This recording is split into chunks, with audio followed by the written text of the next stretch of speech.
You got a problem with your hands, or did nobody teach you how to speak to a woman? Zora's voice didn't waver. It didn't rise. It just landed in the middle of that gleaming hospital corridor like a stone dropped into still water, and the ripples went out in every direction. Security Chief Dale Morrow had not expected that. He had expected stammering. He had expected tears, maybe, or at least that particular brand of exhausted submission he had learned to recognize after 22 years of wearing a uniform.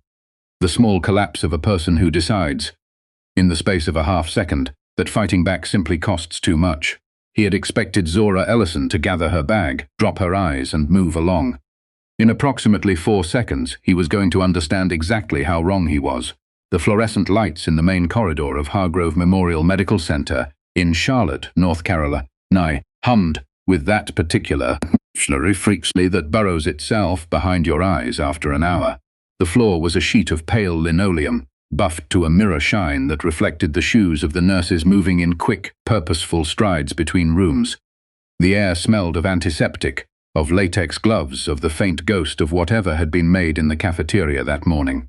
It was the kind of environment that felt designed to neutralize personality, to reduce everything to function and efficiency. For most of the civilians moving through those corridors, patients clutching visitor badges, family members looking lost and frightened, the institutional weight of Hargrove Memorial pressed down like a hand on the chest. Uniforms here meant authority. Clipboards meant authority.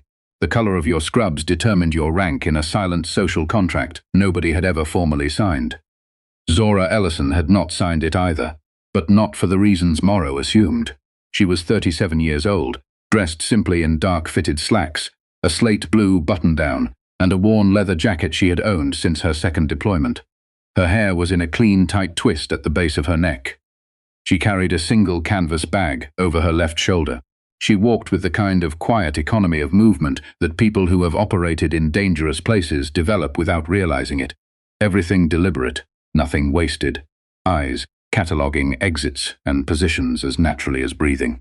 She was here for her younger brother, Darius, 24 years old, and 2 days out of a double knee reconstruction, after a work accident that had left his foreman shrugging, and his employer's insurance company, suddenly very interested in the fine print. Zora had driven 6 hours through the night from Fort Bragg to be here. She had taken emergency leave. She had not slept. Dale Morrow did not know any of this. What Morrow saw when Zora came through the main entrance of Hargrove Memorial that Tuesday morning was a black woman in a jacket, moving with too much confidence, too little deference. Not enough of the anxious smallness he associated with people who belonged in places he was paid to control. He had been Hargrove's chief of security for 11 years. He had a team of 8 under him, a reserved parking spot near the loading dock, and a title that had expanded his sense of personal jurisdiction well beyond any reasonable definition of his actual authority. He was heavyset, somewhere north of 250, with a thick, ruddy face and pale eyes set close together beneath a shelf of a brow. His uniform was pressed with the kind of aggressive precision that performs competence rather than demonstrating it. He wore his radio on his left hip, a secondary security baton on his right, and an expression of permanent, restless suspicion that he had cultivated over 2 decades and wore like a second skin. From the moment Zora stepped through the automatic doors, Morrow had been tracking her. He said nothing at first. He simply repositioned himself near the visitor check-in desk, resting his hand on his belt, the way men who carry authority they didn't earn tend to do, displaying the equipment instead of explaining their presence. When Zora approached the desk and quietly gave Darius's name and room number to the receptionist, Morrow stepped forward before the woman behind the desk could even reach for the visitor badge printer. "Hold on." He didn't say "excuse me." He didn't introduce himself. He just stepped into her eyeline and said it like a door closing. "What's the purpose of your visit?" Zora looked at him the way she might look at unexpected weather. Calm, assessing, briefly calibrating. "I'm here to see my brother," she said. "I've already given his name to the desk. What's his room number?" "I just gave it to the receptionist." Morrow's jaw tightened. "I'm asking you." There was a pause. The receptionist behind the desk looked down at her keyboard. A nurse passing in the corridor glanced sideways and kept moving.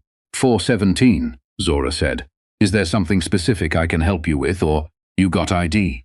She reached into her bag without rushing and produced her military identification card.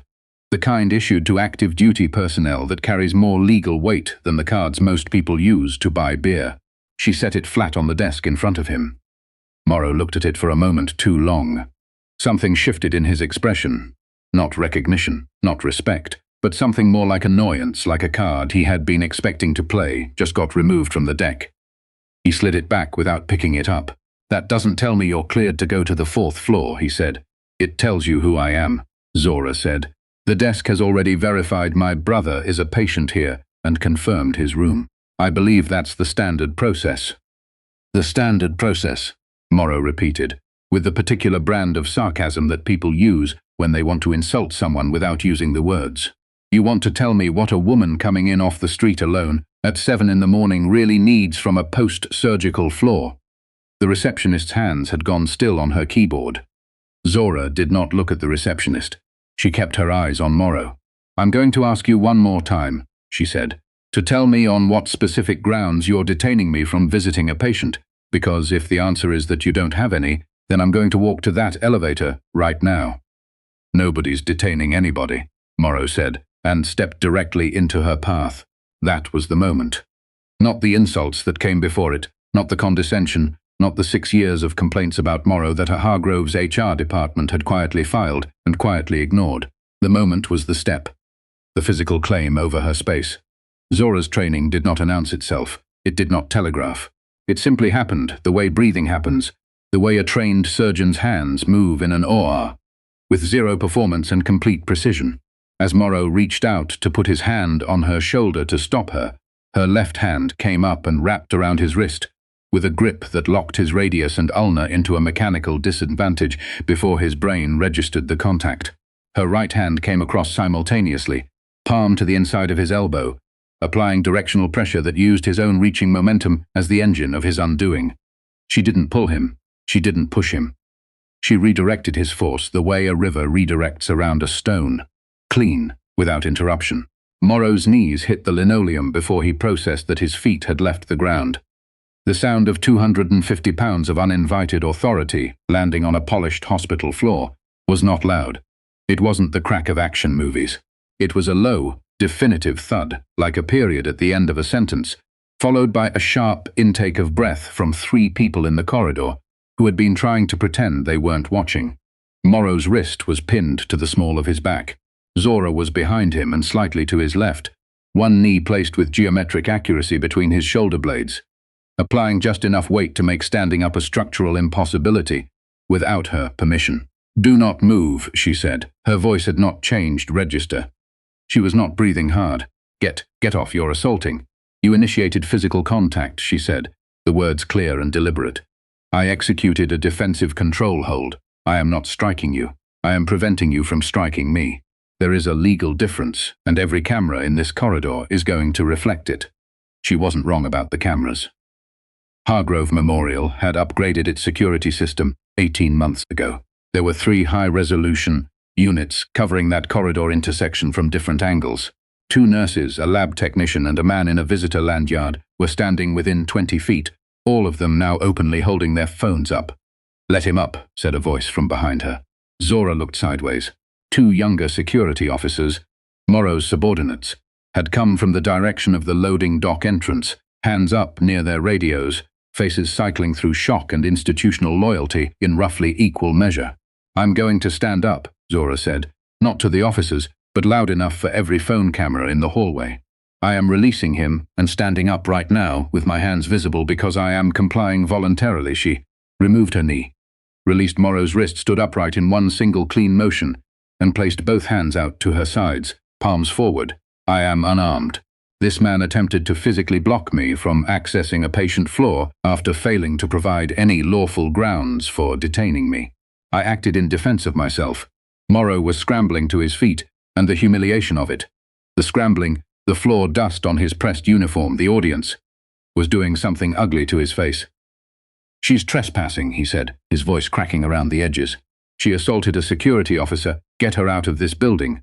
He pointed at Zora with a shaking finger. "Get her on the ground. I want her on the ground, now." "On what grounds are you trespassing her?" one of the younger officers said, very quietly. Morrow turned on him. "What? The The officer didn't finish the sentence, but he didn't move toward Zora either. A door at the far end of the corridor swung open, and a woman in a white coat walked through it with the kind of purposeful stride that parts crowds. She was small, silver-haired, and wearing a lanyard that identified her as Dr. Christine Osei, Chief of Patient Advocacy and Hospital Administration. She had been called by the nurse who had seen the whole thing, and had the excellent professional instinct to phone upstairs rather than stand around. Dr. Osei took in the scene in about 3 seconds, Morrow red-faced and disheveled, Zora standing still with her hands out, the phones, the gathered audience, the 2 younger officers not doing what Morrow was telling them to do. "Dale," she said. He turned. "What happened to your uniform?" It was the wrong thing to ask from his perspective. He started talking. Rushed, overlapping explanations that kept changing shape, the way lies do when they haven't been prepared. She was aggressive. She refused to identify herself. She was a trespasser. She attacked him without provocation. Dr. Osei held up one hand. He stopped. She looked at Zora. "I'm here to see my brother," Zora said. "Darius Ellison, room 417. I gave his name at the desk at approximately 7:03 a.m. Your security chief then questioned me, refused to acknowledge my military ID, blocked my physical path without providing grounds, and attempted to place his hand on my person. I stopped him from doing that. Military ID, Dr. Osei said. Yes. Zora reached into her bag again, unhurried, and set the card on the desk a second time. Dr. Osei looked at it. She looked at Morrow. Morrow's mouth opened and closed. "Get me the corridor footage from the last 15 minutes, Dr. Osei said, addressing the younger officer who had asked the right question. "Conference room 2, right now." She looked at Zora. "Mrs. Ellison, will you come with me? Is my brother's status unchanged?" Zora said. "He's stable. He was seen at 6:30 this morning. Vitals are good." "Then yes," Zora said. "I'll come with you." The conference room was small and smelled of dry erase markers and recycled air. A hospital administrator named Bridwell came in with a laptop and pulled up the footage without being asked twice. Because he had also seen what happened in the corridor and had made certain private calculations about where he wanted his name to appear in any subsequent documentation. Dr. Osei watched the footage without speaking. It was 40 seconds long. It showed everything: Morrow's interception, the exchange, the physical contact he had initiated, and the 4 seconds of controlled, minimal force response that had put him on the floor. The audio was partially audible. The angle from camera 2 caught the moment his hand reached for her shoulder with perfect courtroom-ready clarity. Dr. Osei set the laptop down. "Miss Ellison," she said, "I want to apologize to you on behalf of Hargrove Memorial." "I don't need an apology," Zora said. "I need to get to the 4th floor." "Of course." Dr. Osei stood. "I'll take you myself." What happened to Dale Morrow after that unfolded with the particular grinding slowness of institutional accountability, which moves at a fraction of the speed of the wrongs it is meant to correct, but moves nonetheless. He was placed on administrative suspension that afternoon, pending a formal review of the incident. It was not the first such review his file had ever seen. In 11 years at Hargrove Memorial, Morrow had accumulated 9 documented complaints, 6 from patients, 2 from staff, 1 from a physician whose parking space Morrow had decided to assign to himself. Each complaint had been reviewed by a committee that included Morrow's direct supervisor, who played golf on Sundays with Morrow's brother-in-law and had a talent for finding insufficient grounds to act. The complaints had been noted, filed, and buried with impressive efficiency. The 10th incident did not get buried, because within 6 hours of it occurring, 3 separate phone videos of Morrow being put on the linoleum by a woman half his size were circulating on social media. By midnight, the hashtag was trending in Charlotte. By the following morning, the clip had been picked up by 2 national outlets, and Hargrove Memorial's communications team was fielding interview requests with the panicked energy of people who had not expected their Tuesday to look like this. But the element that changed the nature of the story, the detail that caused the clip to travel further and faster than it might have, was what Zora Ellison did and did not say when the camera footage hit public attention. She said nothing. She gave no interview. She did not post. She did not go on television. A brief, factual statement was released through a Fort Bragg Public Affairs office that confirmed her active duty status and described the incident accurately and without embellishment, and she had already driven Darius to his follow-up appointment at an orthopedic clinic by the time most people were reading her name for the first time. What the statement also confirmed, almost as a footnote, in the measured language of official military communications, was that Zora Ellison held the rank of Master Sergeant, had served 15 years in the United States Army, and had spent the last 7 of those years attached to a Special Forces support unit, operating in classified environments across 2 continents. The specific phrase used was Advanced Close Quarters Combatives Instruction, which is the kind of language that people with certain backgrounds read very quickly, and people without those backgrounds Google immediately afterward. Morrow's attorney released a statement calling the footage missing critical context. It was not well received. The formal hospital review board convened 3 weeks later. It included 2 members of Hargrove Memorial's board of directors, a patient advocacy attorney, an HR director who had been quietly furious about Morrow for 4 years, and Dr. Orsi, who arrived with a binder that was thicker than Morrow expected. The 9 prior complaints had not, as it turned out, disappeared so thoroughly as Morrow had believed. They had been waiting. Morrow's supervisor, the one who golfed on Sundays, was also called before the board. He did not find the experience enjoyable. The review took 11 days. The outcome was not, ultimately, a surprise to anyone who had watched the footage more than once. Dale Morrow was terminated for cause. His pension, vested just 2 years prior after reaching the qualifying threshold, was subject to forfeiture review under the hospital's conduct clause, a clause his predecessor had successfully enforced, once before, against a radiology technician who had been doing something considerably different with hospital property, but which applied with equal precision to documented patterns of discriminatory conduct under color of institutional authority. The forfeiture review was ongoing. The outcome was not expected to favor Morrow. His supervisor resigned before the board finished deliberating, citing personal reasons, which was technically accurate if incomplete. 3 of the 9 families who had previously filed complaints contacted the patient advocacy office in the weeks following the incident. 2 of them retained attorneys. One of them had a case that an advocacy lawyer described, in a phone call that was not meant to be repeated, as the kind of thing that makes you wonder what was happening to everyone who didn't complain. Darius Ellison's insurance dispute was resolved 6 weeks after the incident, with the employer's carrier agreeing to cover the full cost of his surgery and rehabilitation without the arbitration that had previously been threatened.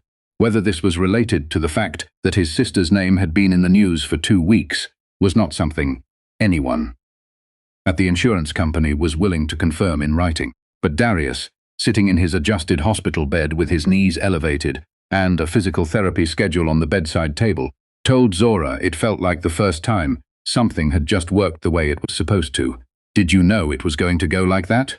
he asked her, in the corridor. "Did you know?" Zora was sitting by the window with a cup of coffee, watching the traffic move 7 floors below. She had 2 days left of her leave. She had not slept well, but chest lacked, and she had stopped expecting sleep to arrive easily a long time ago. "No," she said. "Were you scared?" She thought about it. The real answer was more technical than scared or not scared. There was a physiological state she entered in moments of threat, a narrowing of focus, a cooling of response, a kind of hydraulic calm that moved into the place fear would normally occupy. She had tried to explain it to a therapist at Fort Bragg 2 years ago, and had watched the therapist write something down with an expression of professional interest that told her the explanation was useful data, but not quite landing as a felt experience. "It's more like," she said, "everything slows down." Darius looked at her for a moment. "I'm glad you were there," he said. "Yeah," she said. "Me too." She left the next morning at 5, before the hospital gift shop opened, and before the corridor where it had happened filled with the regular Tuesday traffic of visitors and staff. She walked past that stretch of linoleum on her way to the parking structure without stopping. Morrow's reserved spot near the loading dock had a yellow cone in it where someone had begun repainting the designation. She did not look at it for long. The drive back to Fort Bragg took 6 hours and 14 minutes. She listened to the same 3 albums she always listened to on long drives, in the same order, which was the kind of small controllable ritual that kept the long roads from becoming too wide. She stopped once for gas and coffee, and a breakfast sandwich that was not good but was warm. Somewhere in the long flat stretch of South Carolina, her phone buzzed with a message from a number she recognized as her commanding officer's personal cell. It said, "Saw the news." "You good?" She typed back, "Yes, sir.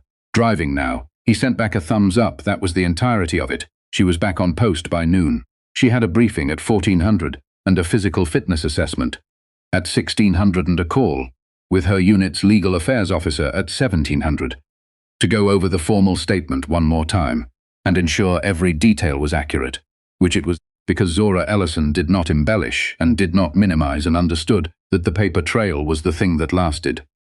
She thought about Morrow twice more that week, briefly and without particular emotion, the way you think about a knot you untied and set aside. She did not feel satisfaction exactly. She felt something more like resolution, the sense that a thing which had been wrong had been made less wrong through specific action and specific consequence, and that the process, though imperfect and slow, had functioned. She was not naive enough to believe it always did. She had seen enough of the world to know that the corridor at Hargrove Memorial was one version of a story that played out in hundreds of different places every day, and that most of those versions did not have camera angles that caught the right moment, or administrators who walked out of doors at the right time, or prior complaint files waiting in drawers for someone to finally open them. She knew she had been lucky, in addition to prepared. She knew Darius had been lucky too. She drove the thought away before it could settle too deep, the way she drove away thoughts that had no actionable resolution. Filed, acknowledged, set behind the operational priority of the present moment. There was work to do. There was always work to do. She pulled into the lot, turned off the engine, and sat for a moment in the particular quiet of a car that has just arrived somewhere after a long journey. The afternoon light was sharp and low, cutting across the windshield at an angle that forced her to shade her eyes. She got out, slung her bag over her left shoulder, and walked toward the building. Dale Morrow would spend the next several months in a different kind of corridor, the narrow one between a severance negotiation and a conduct clause forfeiture proceeding, with 2 civil suits developing on the horizon and a name that now appeared in various combinations in 4 separate legal databases.